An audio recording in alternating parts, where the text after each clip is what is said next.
నమస్కారం. గత 24 గంటల్లో జరిగిన ముఖ్యమైన సంఘటనలు తెలుసుకుందాం. హర్ ఘర్ త్రివర్ణ ప్రచారం. జాతీయ పతాకాన్ని ప్రతి ఇంటిపై ఎగురవేయాలని పిలుపునిచ్చిన కేంద్ర గృహశాఖ మంత్రి అమిత్ షా హర్ ఘర్ త్రివర్ణ కార్యక్రమంలో భాగంగా తన నివాసంలో త్రివర్ణ పతాకాన్ని ఎగురవేశారు. స్వాతంత్రోత్సవం సందర్భంగా దేశభక్తి ఉప్పొంగేలా ఈ ప్రచారం కొనసాగుతుంది. మణిపూర్ పోలీస్ అవినీతి. మణిపూర్లో షాకింగ్ ఘటన. డ్రగ్ విక్రయదారులను అరెస్టు చేసిన పోలీసులు వారి దగ్గర నుండి 6 లక్షల లంచం తీసుకొని వారిని విడుదల చేసిన ఘటన వెలుగులోకి వచ్చింది. దీనిపై ప్రభుత్వం చర్యలు తీసుకుని సంబంధిత పోలీసులను సస్పెండ్ చేసింది. బేకరీలో పాము కలిగిన కర్రీ పఫ్.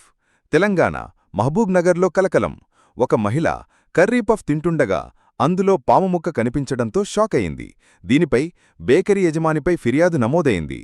దయచేసి బయట ఫుడ్ ఎల్ఓసి వద్ద భారత సైనికుడి వీరమరణం.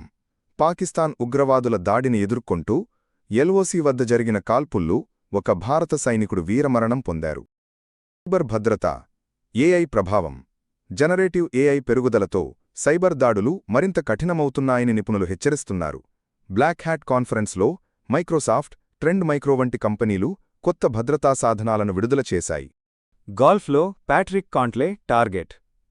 Golf star Patrick Cantlay BMW ఛాంపియన్షిప్లో 3వ విజయం సాధించడానికి ప్రయత్నిస్తున్నాడు.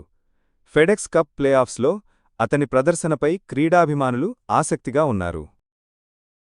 రెనో కంపెనీ తన ప్రసిద్ధ ఎస్యూవీ కైగర్కు ఫేస్లిఫ్ట్ మోడల్ను ఆగస్టు 24న విడుదల చేయనుంది.